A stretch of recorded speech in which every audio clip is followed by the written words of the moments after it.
Hey everyone, Bradley Stalder here with Best Ball Fantasy, and I gotta tell you, Kirk Cousins signing with the Raiders is a clear path for long-term success. The Raiders are planning to meet with Fernando Mendoza here in the next couple days.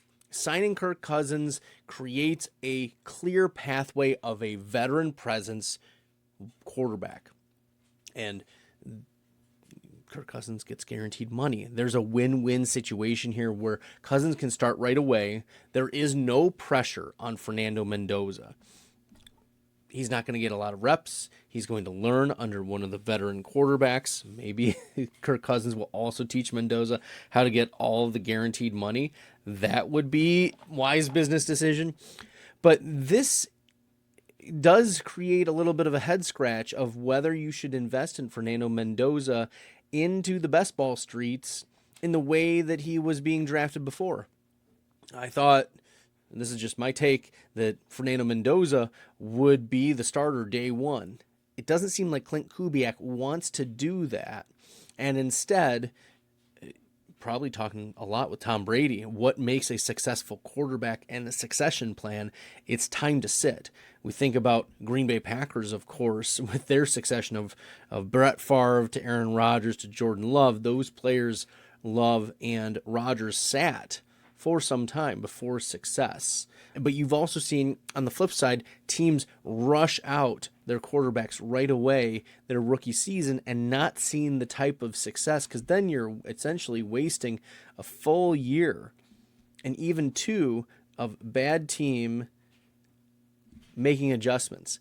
It is okay. I think this is good for Fernando Mendoza's long-term success in the NFL and long-term dynasty prospects.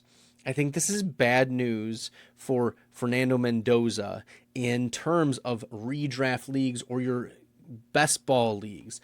I will be hesitant to draft Fernando Mendoza now because the plan is Clint Kubiak wants to keep Fernando Mendoza off the field so that he can learn. He doesn't need to take all of these reps. He's going to be the starter in 2027. Is there a scenario where for the first 6-7 games, Kirk Cousins starts and then Mendoza takes over in the second half? That's possible. And then, you've got some spiking quarterback later on in the season. That's possible. But what's more likely is that Kirk Cousins holds on for 10 games, for 12 games. And then there's clamoring, is Mendoza going to get some start near the end? That's the pathway. That's more so the most likely outcome.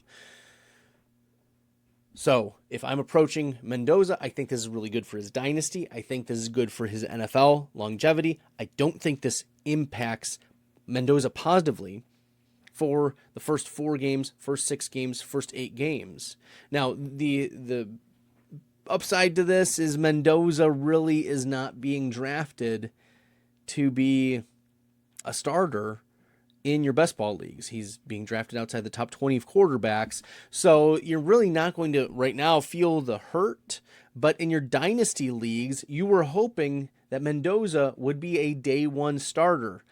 I think this moves Mendoza, even in the superflex leagues, behind the likes of a Mekhi Lemon, behind the likes of a Carnell Tate. It was clearly Jeremiah Love. And then there were questions of whether it would be Fernando Mendoza at the 102, at the 103. I think this moves Mendoza down a few spots in the dynasty streets because you're not going to be able to reap benefits of a day one starter at quarterback in the dynasty streets.